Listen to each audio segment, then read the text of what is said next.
नमस्कार दोस्तों, स्वागत है आपका अपने YouTube चैनल शुभ एकेडमी में। Railway, bank and SSC exams की अपडेट के लिए सब्सक्राइब करें शुभ एकेडमी को।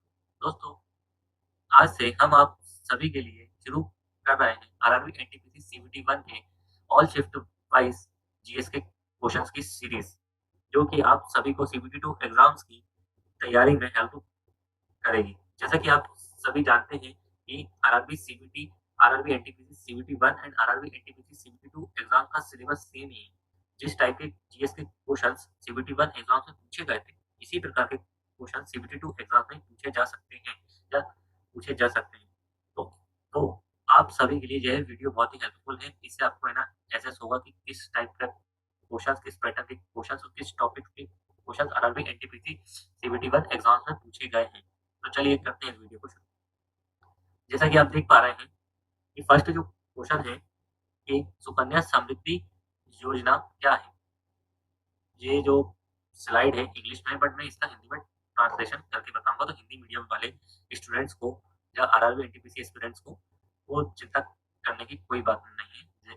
मैं यह वीडियो हिंदी में भी ट्रांसलेट करके इसकी आपको पीडीएफ मिल जाएगी। ठीक है, तो सुकन्या समृद्धि योजना क्या है? तो फर्स्ट ऑप्शन है scheme to provide bicycles for girls studying in the 10th class. जो 10th क्लास में बच्चियां जो पढ़ रही हैं, छात्राएं, लड़कियां, उनको साइकिल प्रदान करने वाली स्कीम है। एंड सेकंड ऑप्शन है scheme to develop self defence scheme in the girl skills in the girls. तो गर्ल्स के अंदर सेल्फ डिफेंस स्किल्स डेवलप करने की स्कीम है, ये भी नहीं है। Scheme to provide skills that give employability to women, तो वो भी नहीं है। तो इसका जो सही उत्तर हो जाएगा small deposit schemes for the girl child. Means जो 10 साल से छोटी बच्चियां हैं, उनका बैंक में अकाउंट है ना ओपन करवाने वाली स्कीम है। और इसमें जो अमाउंट जो डिपॉजिट होगा उन बच्चियों के अकाउंट में, उस पे government higher rate of interest देगी, लगभग 9% के आसपास। एंड यह जो स्कीम है 2015 में लॉन्च की गई थी बाय द मोदी जी। ठीक है, तो ये आपको 3-4 पॉइंट याद रखना है। अब चलते नेक्स्ट क्वेश्चन पे। नेक्स्ट जो आरआरबी एनटीपीसी सीबीटी 1 एग्जाम में जीएस जीएस में पूछा गया क्वेश्चन था वह था, इनमें से कौन सी कंट्रीज बिम्स्टेक की मेंबर नहीं है? ये बात आप याद रखना, नहीं है, नॉट नॉट नॉट नॉट। इस क्योंकि इस टाइप के क्वेश्चन में बच्चे बहुत है ना गलती करते हैं कि वो पढ़ लेते कि इसमें से कौन सी कंट्री बिम्स्टेक की मेंबर है कि नहीं है। तो नॉट पे ना आप ध्यान देना, और वहाँ पे बोल्ड लेटर में लिखा हुआ भी आता है सीबीटी 1 एग्जाम में, यानी कि ऑनलाइन एग्जाम में। तो जैसा कि आप सभी जानते हैं कि बिम्स्टेक का जो फुल फॉर्म है bay of Bengal initiative for multi sectoral and technical and economic cooperation. जो इसका फुल फॉर्म है, जितना बड़ा है, जो आपको याद रख करना होगा, जो आरआरबी एनटीपीसी सीबीटी 1 एग्जाम्स में पूछा जा सकता है, क्योंकि एब्रीविएशन नाम का एक टॉपिक भी उन्होंने सिलेबस में दिया है कि हम शॉर्ट फॉर्म का फुल फॉर्म पूछ सकते हैं कुछ कीवर्ड्स। ठीक है, तो जो आपको याद रखना कि बिम्स्टेक का फुल फॉर्म क्या है, bay of Bengal initiative for multi sectoral technical and economic cooperation. ठीक है, ये आपको याद रखना है। देन इस बिम्स्टेक में ना कौन-कौन सी कंट्रीज मेंबर है? इस बिम्स्टेक में 7 कंट्रीज मेंबर है, जिसमें से इन 7 कंट्रीज में से जो 5 कंट्रीज है वो साउथ एशिया कॉन्टिनेंट से हैं, जो 2 कंट्रीज है वह साउथ ईस्टर्न एशिया कॉन्टिनेंट से है। तो जैसा कि पहली जो कंट्री है बांग्लादेश है, देन जो सेकंड कंट्री है वह भूटान है, देन थर्ड कंट्री जो है इंडिया है, देन नेपाल है, देन श्रीलंका है, देन म्यांमार है, देन थाईलैंड है। इन तो यह 7 कंट्रीज बिम्स्टेक की मेंबर्स हैं। तो अब चलते हैं ऑप्शन पे। ऑप्शन पे देख लेते हैं कि मालदीव क्या बोलते हैं बिम्स्टेक का मेंबर नहीं है, तो इसका सही उत्तर हो जाएगा option A Maldives. Maldives is not a member of a BIMSTEC. India है ना क्या बोलते हैं बिम्स्टेक का है ना मेंबर है, देन नेपाल है, देन भूटान है। चलिए चलते हैं नेक्स्ट क्वेश्चन पे। अगेन सेम टाइप का है ना क्वेश्चन पूछा गया है कि नॉट नॉट वाला, not a member of 7 sisters state of north east India. Which state is not a member of 7 sisters states of North India? North East India means 7 sisters में से कौन सी स्टेट नहीं है, यानी कि 7 सिस्टर्स में कौन सी स्टेट को इंक्लूड नहीं किया जाता है। तो जैसा कि आपको आप सभी को पता है कि नॉर्थ ईस्ट इंडिया की स्टेट्स को 7 सिस्टर्स स्टेट्स कहा जाता है। तो फर्स्ट स्टेट है Arunachal Pradesh, then second state है नागालैंड, देन थर्ड स्टेट है मणिपुर, देन फोर्थ स्टेट है मिजोरम, देन फिफ्थ स्टेट है त्रिपुरा, देन सिक्स्थ स्टेट है मेघालय, देन सेवंथ स्टेट है आसाम। तो इसमें जो सिक्किम है ना, Sikkim Sikkim is not a part of the seven sisters of north east India. तो इसका जो सही उत्तर हो जाएगा, Sikkim is not a part of the seven sisters state of north east India. North east India की जो सेवन सिस्टर्स स्टेट्स है उसमें सिक्किम सिक्किम पार्ट नहीं है। तो जो है, जो हो जाएगा ये आपका है ना चिकन नेक हो गया, चिकन नेक हो गया जो कि कॉरिडोर है, जो कि जिसकी जो चौड़ाई है वो 22 किलोमीटर के लगभग बराबर है।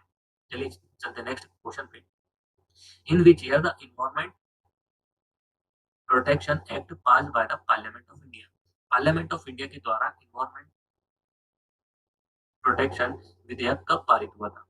तो वह हुआ था 1986 में। 1986 में एज वी ऑल नो, हम सभी जानते हैं कि ना भोपाल में गैस ट्रेजेडी हुई थी, गैस ट्रेजेडी हुई थी। वह उसके होने के बाद ये ना इन्वायरमेंट प्रोटेक्शन एक्ट 1986 में अंडर आर्टिकल 253 के अंतर्गत लाया गया था, और जिसको जो पास किया गया था वो 1986 में ही इसको है ना पास है ना किया गया था, और जो है फोर्स में आया था 19th ऑफ नवंबर 1986 में ही जो फोर्स में आया था। मीन्स कि 1986 में ना इसका बिल बना, 1986 में ही यह एक्ट बन गया था, इनका इन्वायरमेंट प्रोटेक्शन एक्ट। ठीक है, तो ये बात आप याद रखना कि जो है जो एक्ट था environment protection act Bhopal gas tragedy के बाद लाया गया था। चलिए चलते नेक्स्ट क्वेश्चन पे। नेक्स्ट क्वेश्चन है, between which two cities does India's first semi high speed train Vande Bharat express run. यानी कि वह दो सिटीज कौन सी हैं जिसके बीच पहली बार वंदे भारत एक्सप्रेस चली थी? तो इसका ऑप्शन ए है पुरी से हावड़ा जंक्शन तक, देन ऑप्शन बी है अहमदाबाद से Mumbai central, then option C है हजरत निजामुद्दीन से झांसी के बीच, देन ऑप्शन डी है न्यू दिल्ली एंड वाराणसी। तो इसका राइट आंसर हो जाएगा न्यू दिल्ली से वाराणसी जंक्शन के बीच वंदे भारत एक्सप्रेस पहली बार चली थी। तो चलिए कुछ फैक्ट जान लेते हैं वंदे भारत एक्सप्रेस के बारे में। वंदे भारत एक्सप्रेस को है ना क्या बोलते हैं, ट्रेन 18 के नाम से भी जाना जाता है। In Vande Bharat express is the second fastest operating train after Gatiman express. Gatiman express सबसे फास्टेस्ट ट्रेन है इंडिया में, देन उसके बाद second fastest train Vande Bharat express है जिसकी स्पीड 180 kmph है। इसलिए इसका नाम 180 का जो था तो ट्रेन 18 दिखाया गया है, ट्रेन 18। The next question है, which of the following is a multi-barrel rocket system developed by DRDO? DRDO के द्वारा मल्टी बैरल रॉकेट सिस्टम जो डेवलप किया था उसका नाम है पिनाकी। पिनाकी को डीआरडीओ ने डेवलप किया था, यह इंडियन आर्म्ड फोर्सेस को के लिए बनाया है, उनके यूजफुल के लिए। ठीक है, तो अपन डीआरडीओ के बारे में ना कुछ फैक्ट की ना चर्चा कर लेते हैं। डीआरडीओ के जो चीफ है वह है ना क्या बोलते हैं जी जीएस रेड्डी है। देन डीआरडीओ है ना क्या बोलते हैं डिफेंस मिनिस्ट्री के अंतर्गत आता है। ठीक है, अब चलते हैं नेक्स्ट क्वेश्चन पे। हु वाज क्वेश्चन नंबर 7 है, who was honoured with the 55th Jnanpith award for the year of 2019। 2019 के लिए 2019 के लिए ज्ञानपीठ जो अवार्ड है वह है ना किसको मिला था? तो आप जैसा कि आप सभी को पता है कि ज्ञानपीठ अवार्ड लिटरेचर के क्षेत्र में दिए जाने वाला भारत का सर्वश्रेष्ठ पुरस्कार है। लिटरेचर के क्षेत्र में, स्पोर्ट्स के क्षेत्र में दिए जाने वाला सर्वश्रेष्ठ पुरस्कार है राजीव गांधी खेल रत्न अवार्ड। ठीक है, हालाँकि अभी ना उसका मोदी जी ने नाम बदल दिया था, थोड़ा बहुत वो योगी जी की हवा लग गई होगी तो उन्होंने उसका नाम बदल दिया है, राजीव गांधी खेल रत्न अवार्ड का। तो उसका नाम भी बदल दिया गया है, तो इसका जो राइट ऑप्शन हो जाएगा ऑप्शन ए अच्युतन नंबूथिरी को 55th ज्ञानपीठ अवार्ड अवार्ड 2019 दिया गया था। तो आपको कौन सा फैक्ट याद रखना है कि ज्ञानपीठ अवार्ड किस क्षेत्र में ना दिया जाता है? तो वह लिटरेचर के क्षेत्र में दिया जाता है। दूसरा क्वेश्चन आपसे ये भी पूछा जा सकता है, लिटरेचर के क्षेत्र में दिए जाने वाला सर्वश्रेष्ठ पुरस्कार भारत का कौन सा है? तो वह है ज्ञानपीठ अवार्ड। ऐसे ही ना सरस्वती सम्मान भी है, और ऐसे ही डिफरेंट डिफरेंट अवार्ड है। अगर आपको ये अवार्ड पढ़ना हो तो आप जाके हमारी वीडियोज में जाके देख सकते हैं। Then next question है, Mahatma Gandhi started the famous salt march from Sabarmati to Dandi in which district of Gujarat? यानी कि जो महात्मा गांधी जी ने सॉल्ट मार्च स्टार्ट किया था साबरमती से टू दांडी, तो वह किस डिस्ट्रिक्ट ऑफ गुजरात के अंदर आता है? गुजरात के किस डिस्ट्रिक्ट के अंदर आता है? तो वह गांधी जी ने नवसारी डिस्ट्रिक्ट से स्टार्ट किया था, जो कि उनका सॉल्ट सत्याग्रह था। जो सॉल्ट सत्याग्रह के बारे में कुछ फैक्ट जान लेते हैं। जो सॉल्ट सत्याग्रह जो हुआ था वो 1930 में हुआ था, एंड गुजरात के बारे में जान लेते हैं कि Kutch is the largest district of India. India की सबसे बड़ी जो डिस्ट्रिक्ट है वह कच्छ है। ठीक है, चलते हैं नेक्स्ट क्वेश्चन पे। नेक्स्ट क्वेश्चन एग्जाम में पूछा गया था, श्रीनगर से लेह को कौन सा पास कनेक्ट करता है? तो ऑप्शन ए था जिलेब पास, दूसरा था नाथुला पास, तीसरा था बाराला और चौथा था जोजिला पास। तो जोजिला पास श्रीनगर और लेह को है ना कनेक्ट करता है, और जोजिला जो पास है वह लद्दाख में है, लद्दाख में। देन अदर पासेस के बारे में भी अपन जान लेते हैं कि बारालाचा पास है वो लद्दाख और हिमाचल प्रदेश को कनेक्ट करता है।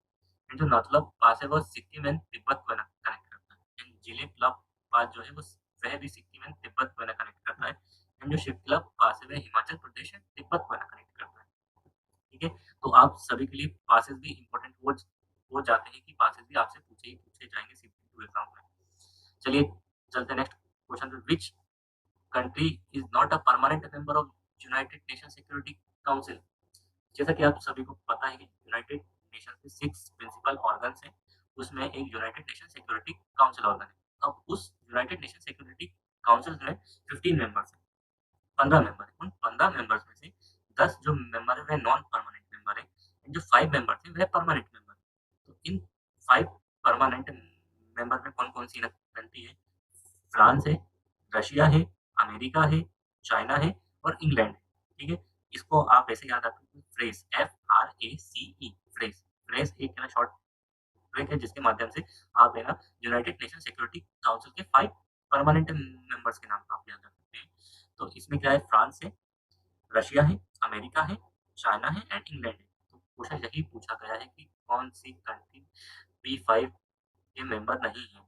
तो फ्रांस तो है ही है, यूनाइटेड किंगडम भी है, जापान परमानेंट मेंबर नहीं है यूनाइटेड नेशन सिक्योरिटी काउंसिल का। इंडिया भी है ना अभी परमानेंट मेंबर नहीं है यूनाइटेड नेशन काउंसिल का, बट बात चल रही है कि इंडिया को भी परमानेंट मेंबर बनाने का सिक्योरिटी काउंसिल का। बट बार बार अपना पड़ोसी भाई हिंदी चीनी भाई भाई बहुत बार अड़ंगा लगा रहा, वो नहीं चाहता कि इंडिया भी P5 का मेंबर बने, मीन्स की परमानेंट मेंबर बने सिक्योरिटी काउंसिल का। देखते हैं आगे क्या होता है। चलिए चलते नेक्स्ट क्वेश्चन पे। In which of the following continent is the Gobi desert located? Gobi desert के बारे में ये क्वेश्चन पूछा गया। तो गोबी डेजर्ट किस कॉन्टिनेंट में, यूरोप कॉन्टिनेंट में कि नॉर्थ अमेरिका कॉन्टिनेंट में कि एशिया में है कि अफ्रीका में? तो जैसा कि आप सभी को पता है कि गोबी डेजर्ट जो है वह एशिया में लोकेटेड है, एशिया में लोकेटेड है। तो चलिए चलते हैं गोबी डेजर्ट के बारे में कुछ फैक्ट जान लेते हैं। गोबी डेजर्ट है ना एशिया कॉन्टिनेंट में लोकेटेड है। Gobi desert is the 5th largest desert in the world, यानी कि 5th लार्जेस्ट डेजर्ट है पूरे वर्ल्ड का। गोबी डेजर्ट है ना क्या बोलते हैं, कोल्ड डेजर्ट है, कोल्ड डेजर्ट ना कि हॉट डेजर्ट। तो ये ठंडा रेगिस्तान है गोबी डेजर्ट। चलते हैं नेक्स्ट क्वेश्चन पे। Which of the following is in the list of Maharatna central public sector enterprises? इस क्वेश्चन का मतलब है कि कौन सी कंपनी महारत्न कंपनी है? India tourism development corporation, central coalfield limited, coal India limited, Cochin shipyard. तो दोस्तों इसका राइट आंसर हो जाएगा coal India limited Maharatna central public sector enterprises से।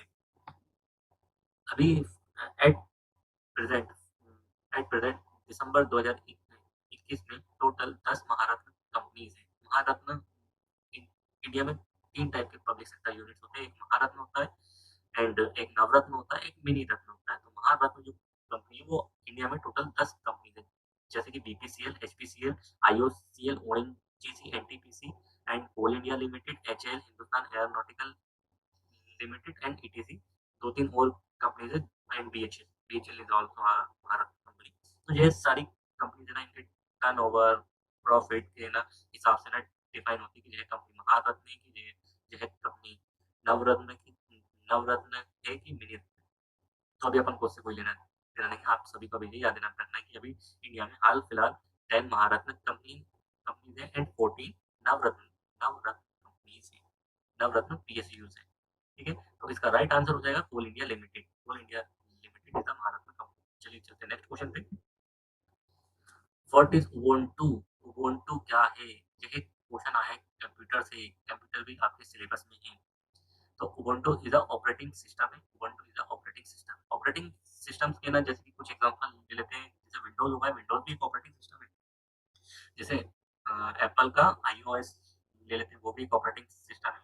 जो आपके मोबाइल फ़ोन्स में आते हैं Android, Android is also a operating system and Linux हो गया and so many examples of the operating systems are present there. So Ubuntu is a operating system हो गया, मालवेयर हो नहीं सकता। मालवेयर क्या होता है कि एक एक टाइप का वायरस होता है, जो है ना आपके ना कंप्यूटर का जो आपके डेस्कटॉप में है, आप डेस्कटॉप में का जो डेटा है उसको पूरा डिस्ट्रॉय ना कर देता है।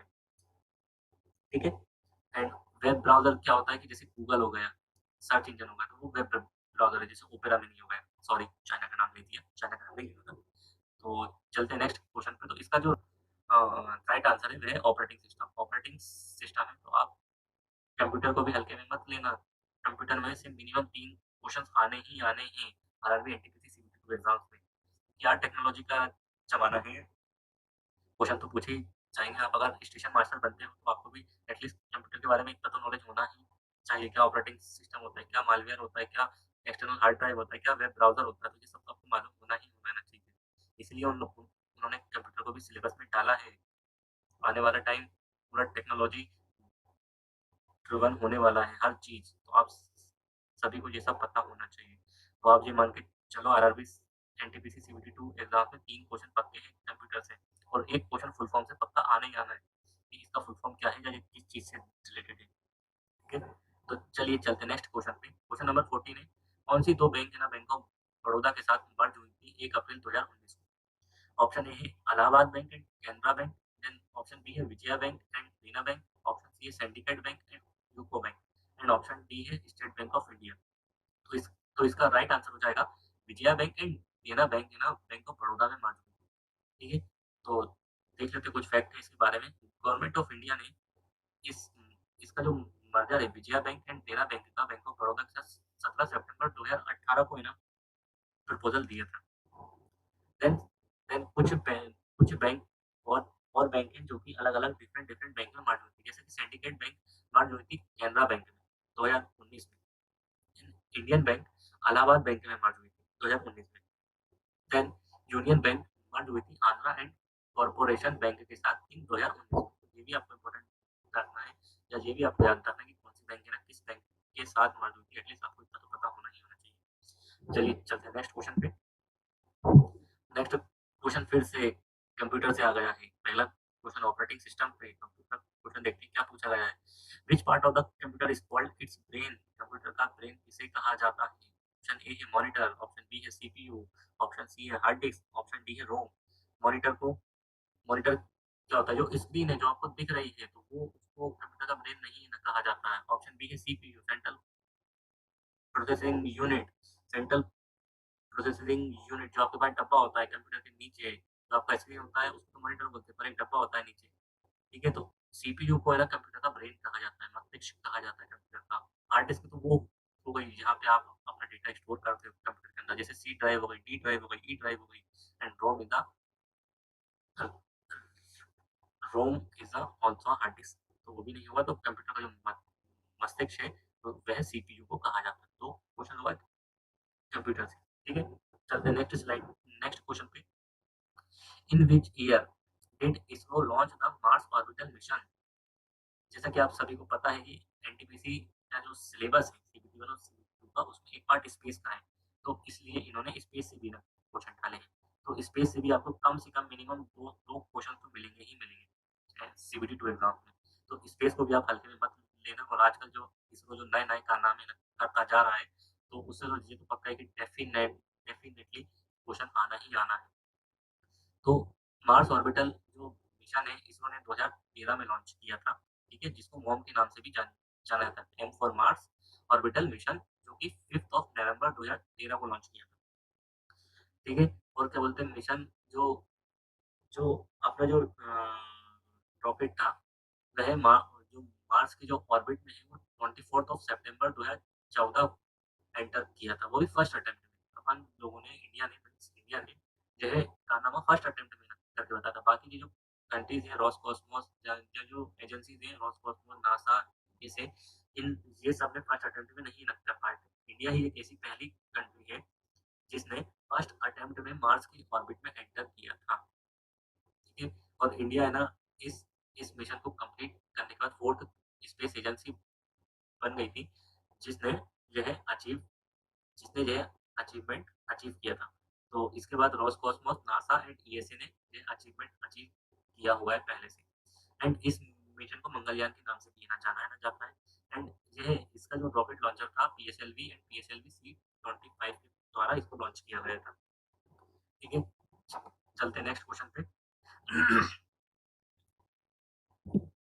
नेक्स्ट क्वेश्चन है, who is the author of Rajat Ragini? Rajat Ragini की जो ऑथर है कल्हाना जी है। अब ये तो बुक थी यार, अब उसके बुक्स के क्वेश्चन भी डेफिनेटली आएंगे आएंगे इसी वीडियो में, आप देख लेना। रजत रागिनी की जो ऑथर है वो है कल्हाना जी है। ठीक है, चलिए चलते नेक्स्ट क्वेश्चन पे। Pattachitra style painting is one of the oldest and most popular art form of which of the state? ये है लो, आर्ट्स एंड कल्चर से भी है ना, एक क्वेश्चन उन्होंने डाला हुआ है आर्ट्स से।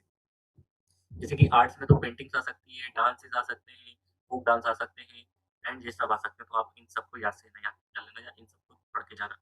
तो पत्ता चित्रा स्टाइल पेंटिंग जो है वह उड़ीसा की oldest and most popular painting है। एंड ये जो पेंटिंग है क्लॉथ बेस्ड स्क्रोल पेंटिंग है, कपड़े के ऊपर कुछ होती है पेंटिंग। ठीक है, देन इसके बारे में जो नेक्स्ट फैक्ट है, एंशियंट आर्टवर्क ऑफ उड़ीसा का एंशियंट आर्टवर्क एंड कुछ पेंटिंग्स है, कुछ अलग अलग स्टेट्स की कुछ पेंटिंग्स है, जैसे कि Kalamkari is a hand painted type painting of Andhra Pradesh. Andhra Pradesh की हैंड पेंटेड टाइप पेंटिंग है कलमकारी। देन नेक्स्ट पेंटिंग है Madhubani is the folk painting of Bihar. तो मधुबनी पेंटिंग का है ना जो कि है बिहार से बिहार से Madhubani painting. Then next painting है मंदाना, ये वॉल एंड फ्लोर पे ना पेंटिंग की जाती है, जो कि राजस्थान की। तो मंदाना क्या है? मंदाना जो पेंटिंग है वह राजस्थान से है, मधुबनी जो है वो बिहार से है, एंड कलमकारी जो पेंटिंग है वह आंध्र प्रदेश से है। एंड आपने ये सब देख ही लिया कि पत्ता चारा स्टाइल पेंटिंग है उड़ीसा से। तो इसका राइट आंसर हो जाएगा उड़ीसा। विच विच सिख गुरु एस्टैब्लिश्ड द खालसा पंथ? खालसा पंथ जो था सिखों का, उसको किस गुरु ने एस्टैब्लिश किया था? इसका जो राइट आंसर हो जाएगा श्री गुरु गोविंद सिंह जी ने खालसा पंथ की स्थापना की थी। एंड कुछ पॉइंट जान लेते हैं गुरु गोविंद सिंह जी के बारे में। ये है ना क्या बोलते हैं, सिखों के 10वें गुरु थे। एंड इनके जो पिताजी थे गुरु तेग बहादुर जी थे, और इनका जो जन्म है वह पटना बिहार 1666 में हुआ था। एंड खालसा पंथ की इन्होंने स्थापना की। तो इसका राइट आंसर हो जाएगा श्री गुरु गोविंद सिंह जी, जो कि सिखों के 10वें गुरु थे। उन्होंने खालसा पंथ की स्थापना करी। द नेक्स्ट क्वेश्चन है, विच of the following monument is not located in Delhi? Delhi में कौन सा मोनूमेंट है जो कि लोकेटेड लोकेटेड नहीं है? तो इसका राइट आंसर हो जाएगा बुलंद दरवाजा। बुलंद दरवाजा दिल्ली में नहीं है। अलाई दरवाजा जो है, जो अलाउद्दीन खिलजी ने बनवाया था, जो हुमायूं टॉम है जो उसकी ना बीवी ने बनवाया था, और इंडिया गेट भी जो कि दिल्ली में। तो बुलंद दरवाजा इंडिया में, तो मतलब दिल्ली में नहीं है।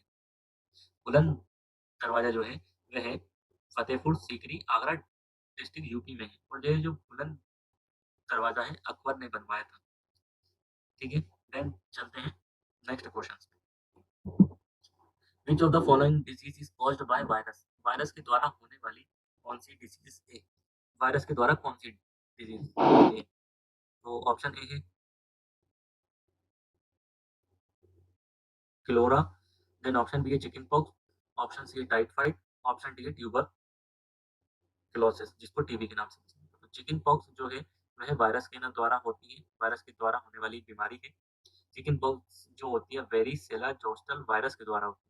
तो उसके वायरस का नाम भी आपसे एग्जाम में पूछा जा सकता है, अगर उसको थोड़ा टफ क्वेश्चन बनाना है तो वेरिसेला जोस्टल वायरस के द्वारा, जैसे कि स्मॉल पॉक्स हो गया, चिकन पॉक्स हो गया, रेबीज हो गया, सार्स हो गया, इन्फ्लुएंजा हो गया, पोलियो हो गया, डेंगू हो गया, यह सब बीमारी वायरस के द्वारा होती है। चलते हैं नेक्स्ट क्वेश्चन पे। In the domain of computer the internet, what is the full form of URL? देखो तीसरा क्वेश्चन फिर कंप्यूटर से, मैंने कहा था ना कि 3 क्वेश्चन मिनिमम मिनिमम आएंगे ही आएंगे कंप्यूटर से। तो इसने पूछा यूआरएल का फुल फॉर्म। तो यूआरएल का जो ऑप्शन ए है unique resource location, option B है unique revoked location, option C है uniform resource locator, option D है यूनिवर्सल रिसोर्स लोकेटर। तो यूआरएल का जो फुल फॉर्म होता है, इसका राइट ऑप्शन हो जाएगा uniform resource locator is the full form of the URL. चलिए चलते हैं नेक्स्ट क्वेश्चन पे। तो इसका राइट आंसर हो जाएगा option C, uniform resource locator.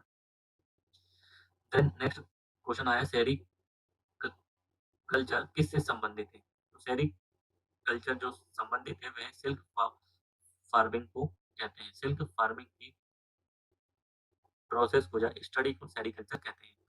ऐसे ही होता है हॉर्टिकल्चर होता है जो कि फ्रूट प्रोडक्शन से संबंधित है। ऐसे ही ओलेरी कल्चर है वह कल्टीवेशन ऑफ वेजिटेबल से संबंधित है। देन नेक्स्ट क्वेश्चन है, विच of the following shows a symbiotic relationship? Symbiotic relationship को कौन शो करता है? तो आप सभी को पता है कि जो ऑर्गेनिज्म होते हैं जो एक साथ रहते हैं, एक साथ अपना है ना शेल्टर है, एक साथ अपना न्यूट्रिएंट शेयर करते हैं म्यूचुअली, तो उनको सिम्बायोटिक रिलेशंस कहते हैं। तो आप सिम्बायोटिक रिलेशन पर समझ गए होंगे रिलेशनशिप को। एक म्यूचुअल रिलेशनशिप होता है ऑर्गेनिज्म के बीच में, जीवों के बीच में एक म्यूचुअल रिलेशनशिप होता है जिसमें वह अपना खाना, अपना शेल्टर, ये सब एक दूसरे के साथ शेयर करते हैं, उसको सिम्बायोटिक रिलेशन कहते हैं। तो जैसे लाइकेंस हो गया, तो लाइकेंस सिम्बायोटिक रिलेशनशिप शो करते हैं। तो इसका राइट आंसर हो जाएगा लाइकेन। तो पहले तो आपको मालूम होगा कि सिम्बायोटिक रिलेशनशिप क्या है, और इसका सही उत्तर हो जाएगा ऑप्शन बी, लाइकेन। चलिए चलते हैं नेक्स्ट क्वेश्चन पे। Name of the theme declared by United nation for world environment day. जैसा कि आप सभी को पता है कि वर्ल्ड एनवायरनमेंट डे प्रत्येक वर्ष 5 जून को यूनाइटेड नेशन के द्वारा सेलिब्रेट किया जाता है। तो 2020 की उन्होंने थीम पूछी। तो इस ऑप्शन ए है, beat plastic pollution, biodiversity, water pollution, none of the above. तो देख लेते हैं। तो इसका जो राइट ऑप्शन हो जाएगा कि वर्ल्ड एनवायरनमेंट डे 2020 की जो थीम थी बायोडाइवर्सिटी थी। तो आपको थीम से भी डेज की याद रखना है। अगर आपने हमारी अक्टूबर एंड नवंबर मंथ वाली वीडियोस नहीं देखी है तो आप जाके देख सकते हैं, उसमें हमने ये सब थीम एंड डेज सारे इंपॉर्टेंट डेज को कवर किया हुआ है।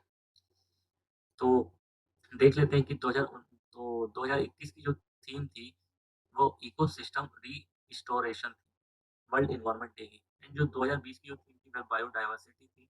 एंड 2019 की जो थीम थी बीट एयर पॉल्यूशन थी, वर्ल्ड एनवायरनमेंट डे की। 2019, 2020, 2021 की आपको तीनों थीम याद रखना चाहिए, क्योंकि वो लोग डिसेंट का ना पूछ के एक साल पीछे का है ना क्या बोलते हैं करंट अफेयर पूछा है, तो आपको पीछे का भी याद रखना होगा। 2021 का जो वर्ल्ड एनवायरनमेंट डे है वह होस्ट किया जाएगा पाकिस्तान के द्वारा। 2020 का जो वर्ल्ड एनवायरनमेंट डे है वह कोलंबिया के द्वारा होस्ट किया गया है। और ये वाले डेट आप याद रखना, वर्ल्ड एनवायरनमेंट डे 5 जून को सेलिब्रेट किया जाता है, वह भी यूनाइटेड नेशंस के द्वारा। चलिए चलते हैं नेक्स्ट क्वेश्चन पे। नेक्स्ट क्वेश्चन है, who was the founder of the प्रार्थना समाज? प्रार्थना समाज की स्थापना किसने की थी? आत्माराम पांडुरंगा, स्वामी विवेकानंद, राजा राममोहन राय एंड स्वामी दयानंद सरस्वती। तो जैसा कि आप सभी को पता है कि प्रार्थना समाज की स्थापना आत्माराम पांडुरंगा जी ने की। प्रार्थना समाज की स्थापना 1867 को की गई थी। एंड इट वाज फाउंड समाज की स्थापना की थी। और वहीं पे स्वामी विवेकानंद जी ने राम कृष्ण मिशन की स्थापना की थी। तो ये कुछ इंपॉर्टेंट समाज हैं और उनकी स्थापना किन किन ने की, उनके नाम है। तो कृपया कर इन फैक्ट्स को भी आप याद कर लीजिएगा। वैसे तो सब एंशिएंट हिस्ट्री में इन सबको याद करते ही है। चलिए चलते नेक्स्ट क्वेश्चन पे। नेक्स्ट क्वेश्चन लगा है साइंस से। Through which of the following medium can sound not travel? तो साइंस से भी क्वेश्चन आने हैं, लेकिन एक दो क्वेश्चन से ज़्यादा नहीं आने हैं साइंस के, तो साइंस पे ज़्यादा टाइम वेस्ट मत करना, ठीक है। तो इसका जो क्वेश्चन है कि किस मीडियम से साउंड ट्रेवल नहीं करता है? Option A steel, option B है वैक्यूम, ऑप्शन सी है एयर एंड ऑप्शन डी है मिल्क। तो दोस्तों आप एक बात याद रखना, साउंड को मूव करने के लिए एक मीडियम की जरूरत हमेशा होगी ही होगी। बिना मीडियम के साउंड मूव कर ही नहीं सकता। तो इसका राइट ऑप्शन हो जाएगा वैक्यूम में साउंड मूव नहीं कर सकता। एंड साउंड से जुड़े कुछ फैक्ट देख लेते हैं। साउंड की जो स्टडी है उसे एकॉस्टिक्स कहते हैं। एंड जो साउंड वेव्स है वह लॉन्गिट्यूडनल वेव्स है। जो साउंड की वेव है वो लॉन्गिट्यूडनली मूव करती है। एंड जो स्पीड ऑफ साउंड है एयर में, जो अपने आसपास एयर है जो अपन बोल रहे हैं, उसमें जो साउंड की स्पीड है 343 मीटर पर सेकेंड, ठीक है। इसको वो केएम पीएच में भी चेंज करके आपको दे सकता है। तो जो उसका आंसर होगा 1243 पर आवर होता है। And unit of frequency of sound, sound की जो फ्रीक्वेंसी है जो उसकी यूनिट है वह हर्ट्ज होती है। एंड इंटेंसिटी ऑफ साउंड वह डेसिबल होती है। तो इन दोनों में आप कंफ्यूज मत होना कि फ्रीक्वेंसी फ्रीक्वेंसी ऑफ साउंड की unit and intensity of sound की यूनिट दोनों सेम है, दोनों अलग अलग है। एक हर्ट्ज है, एक डेसिबल है। एंड एक और इम्पोर्टेंट फैक्ट है जो कि आरआरबी एएलपी आरआरबी जे दोनों एग्जाम्स में ना पूछे ना गया था। तो 20 हर्ट्ज से 20,000 किलो ओ 20 हर्ट्ज से 20,000 हर्ट्ज तक की फ्रीक्वेंसी अपन मीन्स ह्यूमन सुन सकते हैं। तो ये वाला फैक्ट भी आप सभी याद रखिएगा कि 20 हर्ट्ज से 20,000 हर्ट्ज तक की फ्रीक्वेंसी ह्यूमन सुन सकते हैं। चलिए चलते next question. In which city was the Khelo India youth games 2020 and? 2020 में खेलो इंडिया यूथ गेम्स कहाँ पर हुए थे? तो ऑप्शन ए है गुवाहाटी, ऑप्शन बी है कोलकाता, ऑप्शन सी है चेन्नई, ऑप्शन डी है बैंगलोर। तो इसका राइट आंसर हो जाएगा ऑप्शन ए गुवाहाटी। 2020 में गुवाहाटी में खेलो इंडिया यूथ गेम्स आयोजित किए गए थे। मुझे इसका तीसरा संस्करण था। अब 2022 का जो खेलो इंडिया यूथ गेम जो चौथा संस्करण है 2022 का, वह हरियाणा में आयोजित किया जाएगा। इसी के साथ जो खेलो इंडिया यूथ गेम्स का जो पहला संस्करण है वह 2018 में न्यू दिल्ली में आयोजित किया गया था। 2019 का पुणे में, 2020 का गुवाहाटी में, 2020 का हरियाणा में। यह फैक्ट भी आप याद रखना। ये स्पोर्ट्स वाले टॉपिक से आया है, स्पोर्ट्स वाला सिलेबस भी मतलब टॉपिक भी आपके सिलेबस में मेंशन है। तो वहां से भी एक दो क्वेश्चन आने की एक्सपेक्टेशन है। चलिए चलते हैं नेक्स्ट क्वेश्चन पे। नेक्स्ट है what is the maximum strength of the member of the Lok Sabha? देखो दो चीज होती है इसमें। पूछा लोकसभा की मैक्सिमम स्ट्रेंथ कितनी है, यानी कि लोकसभा में मेंबर ऑफ पार्लियामेंट कितने आ सकते हैं अपने संविधान के अनुसार। तो इसमें दो चीज होती है कि जो दो चीज होती है, एक तो लोकसभा में अभी प्रेजेंट कितने एमपी है, मेंबर ऑफ पार्लियामेंट अभी कितने हैं और मैक्सिमम कितने हो सकते हैं। तो अभी जो मेंबर ऑफ पार्लियामेंट है एट प्रेजेंट लोकसभा में वो 545 है। लेकिन अगर मोदी जी चाहें या अगर कोई चाहे तो संविधान के अनुसार मैक्सिमम जो मेंबर ऑफ पार्लियामेंट है लोकसभा के अंदर वह 552 हो सकते हैं। मेंबर ऑफ पार्लियामेंट वो मतलब मेंबर ऑफ लोकसभा वो 552 हो सकते हैं। तो स्ट्रेंथ जो है मेंबर ऑफ लोकसभा की वो 552 है, जबकि एट प्रेजेंट अभी जो मेंबर्स है लोकसभा में वो 545 है। तो इसका राइट आंसर हो जाएगा स्ट्रेंथ, मैक्सिमम स्ट्रेंथ जो हो सकती है लोकसभा के मेंबर्स की वो 552 होती है। कुछ फैक्ट जान लेते हैं लोकसभा के बारे में। लोकसभा से जो संविधान में आर्टिकल है वह आर्टिकल 81 है। एंड जो फिफ्थ लोकसभा था जो फिफ्थ लोकसभा थी 1971 से 1977 तक the longest Lok Sabha in India. And जो 12वीं लोकसभा थी 1998 से 1999 तक वो शॉर्टेस्ट लोकसभा थी इंडिया में। एंड जीवी मावलंकर जी थे वह लोकसभा के फर्स्ट स्पीकर थे। First speaker of the Lok Sabha was the जीवी मावलंकर। चलते नेक्स्ट क्वेश्चन पे। तो इसका राइट आंसर हो जाएगा 552। Maximum strength of the member of Lok Sabha जो होती है वे 552 होती है। तो यह फैक्ट आप याद रखना। 545 तो अभी प्रेजेंट में जो लोकसभा मेंबर्स हैं उनकी है। एंड आप सभी को पता है कि लोकसभा को लोअर हाउस भी कहते हैं, राज्यसभा को अपर हाउस कहते हैं। नेक्स्ट क्वेश्चन है in which state the Kudankulam Kudankulam nuclear power station located है? किस राज्य में Kudankulam nuclear power station located है? ऑप्शन ए है तमिलनाडु, ऑप्शन बी है गुजरात, ऑप्शन सी है राजस्थान एंड ऑप्शन डी है कर्नाटक। तो इसका राइट ऑप्शन हो जाएगा ऑप्शन ए तमिलनाडु में Kudankulam nuclear power station. Couldn't coulomb power station is the largest nuclear power plant in India. Largest है, लार्जेस्ट सबसे बड़ा। It is build with the collaboration of Russian company and NPCIL. तो इसको NPCIL और Russian company ने मिलकर बनाया है। और इसका मतलब जो बनाने का कार्य कंस्ट्रक्शन का जो काम है वो 31 मार्च 2002 को स्टार्ट हुआ। कुछ इम्पोर्टेंट है ना एटॉमिक पावर स्टेशन है, आइए उनको भी देख लेते हैं। मद्रास एटॉमिक पावर स्टेशन भी तमिलनाडु में। And Tarapur atomic power station Maharashtra में है। And Kakrapar atomic power station वह गुजरात में लोकेटेड है। तो यह फैक्ट भी आप याद रखिएगा पावर प्लांट से मीन्स इम्पोर्टेंट है। सॉरी पावर प्लांट नहीं। नेक्स्ट क्वेश्चन है who among the following was the youngest president of India. India के सबसे यंगेस्ट प्रेसिडेंट कौन थे अब तक? ऑप्शन ए है नीलम संजीवा रेड्डी, ऑप्शन बी है doctor S Radhakrishnan, option C है जाकिर हुसैन, ऑप्शन डी है डॉक्टर राजेंद्र प्रसाद। तो इसका राइट आंसर हो जाएगा नीलम संजीवा रेड्डी जी जो है वह भारत के यंगेस्ट प्रेसिडेंट।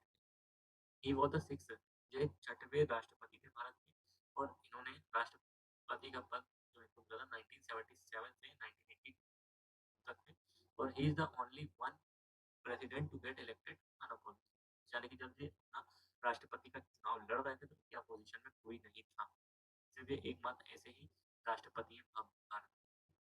चलिए चलते हैं नेक्स्ट क्वेश्चन पे।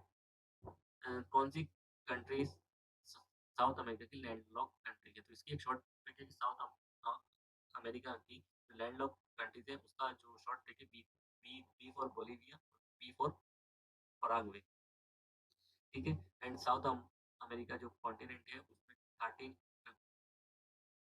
कंट्रीज है। तो आप इस पॉइंट को याद रखिएगा कि जो लैंडलॉक कंट्रीज है ऑप्शन ए हो जाएगा Paraguay and Bolivia, Paraguay and Bolivia. चलिए चलते नेक्स्ट क्वेश्चन पे।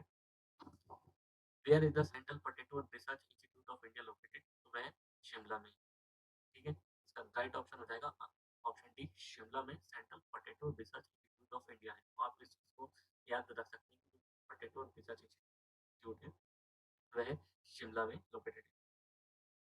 चलिए चलते नेक्स्ट क्वेश्चन पे। Where is the headquarter of the International Court of Justice? जैसा कि आप सभी को पता है कि यूनाइटेड नेशन के 6 प्रिंसिपल ऑर्गन्स हैं, उसमें उसमें उसका एक इम्पोर्टेंट ऑर्गन है international Court of justice.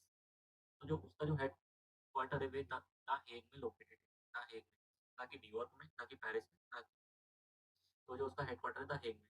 ICJ is the principal organ of United Nation है, एंड इसकी जो स्थापना है जून 1945 में हुई थी। इसका जो हेडक्वार्टर है द हेग में। इसके जो प्रेसिडेंट है जॉन डोगो ग्यू है, ठीक है। तो ये आप पॉइंट याद रखना न्यूयॉर्क में। अगर आपको ऑर्गेनाइजेशन पढ़ना है तो आप अपने वीडियो के कमेंट बॉक्स में मेंशन कीजिएगा, तो हम आपके लिए यूनाइटेड नेशन एंड अनऑर्गेनाइजेशन की वीडियो भी आप सभी के लिए, जो कि आप सभी के लिए एनटीपीसी सीबीटी 2 एग्जाम्स के लिए बहुत ही हेल्पफुल होगी। चलिए चलते नेक्स्ट क्वेश्चन पे। अब एक क्वेश्चन स्लोगन से आया था हिस्ट्री से, freedom is my birth right and I shall have it. आज़ादी मेरा जन्मसिद्ध अधिकार है और मैं इसको लेकर रहूंगा। तो जो है स्लोगन किसने दिया था? Option A Bhagat Singh, option B है बाल गंगाधर तिलक, ऑप्शन सी है Gopal Krishna Gokhale, and option D है गांधी। तो इसका राइट आंसर हो जाएगा बाल गंगाधर तिलक जी ने जो है स्लोगन दिया था कि आज़ादी मेरा जन्मसिद्ध अधिकार है और मैं इसको लेकर रहूंगा। तो बाल गंगाधर तिलक जी के बारे में कुछ फैक्ट जान लेते हैं कि बाल गंगाधर तिलक को लोकमान्य के नाम से भी जाना जाता है, और इनको फादर ऑफ इंडियन अनरेस्ट के नाम से भी जाना जाता है, और इन्होंने होम रूल लीग की स्थापना भी की। एंड कुछ और स्लोगन है जो कि अलग अलग फ्रीडम फाइटर्स ने दिए थे, जैसे कि इनकलाब जिंदाबाद भगत सिंह ने दिया था, देन दिल्ली चलो सुभाष चंद्र बोस जी ने दिया था, देन जय जवान जय किसान लाल बहादुर शास्त्री जी ने दिया। चलते नेक्स्ट क्वेश्चन पे। Which Indian state has the longest mainland coast line? Means India का कौन सा ऐसा राज्य है जो इंडिया का सबसे लंबा कोस्ट लाइन अपने पास रखता है? तो ऑप्शन है महाराष्ट्र, गुजरात, उड़ीसा। तो इसका राइट आंसर हो जाएगा ऑप्शन बी, गुजरात के पास इंडिया का सबसे लंबा मेनलैंड कोस्ट लाइन है लगभग। ये तो मुझे भी याद नहीं। तो जो इंडिया का जो टोटल कोस्ट लाइन लेंथ है उसकी जो लंबाई है 7,516 किलोमीटर के आसपास है, एंड आंध्र प्रदेश है the longest coast line in South India. तो ओवरऑल अगर इंडिया की बात होगी तो गुजरात के पास है ना सबसे बड़ी कोस्ट लाइन है, लेकिन अगर साउथ इंडिया की बात होगी स्पेसिफिकली अगर वो बोलेगा कि साउथ इंडिया में कौन सी स्टेट है जिसके पास लार्जेस्ट कोस्ट लाइन है, तो है आंध्र प्रदेश। तो टोटल 9 स्टेट है, जो कि 9 स्टेट्स हैं जिन जो मतलब इंडिया के कोस्ट से ना अपनी बॉर्डर शेयर करती है, ऐसी 9 स्टेट्स। चलिए चलते हैं next question. Where is the Sabarimala Sabarimala temple is located? यहाँ पे क्या आएगा वो थोड़ा मेरे एडिट से रहेगा। Temple is located, option A Maharashtra, option B Kerala, option C Orissa, option D है नासिक। तो इसका राइट आंसर हो जाएगा ऑप्शन बी केरला। तो Sabarimala temple is famous temple in Kerala, and कुछ इंपॉर्टेंट टेम्पल है जैसे कि तिरुपति टेम्पल है आंध्र प्रदेश में, Jagannath temple, Konark sun temple Orissa में लोकेटेड। एम्बेडेड है। तो ये फैक्ट भी आप याद रखिएगा। दोस्तों, अगर आपको हमारी वीडियो अच्छी लगी तो वीडियो को लाइक करें, ज़्यादा से ज़्यादा ना शेयर करें। मिलते हैं नेक्स्ट वीडियो में, नेक्स्ट शिफ्ट के और ये क्वेश्चन के साथ। दोस्तों, आप सभी को अगर ये वीडियो अच्छी लगी है तो आपको बहुत-बहुत आप इस वीडियो को लाइक करें।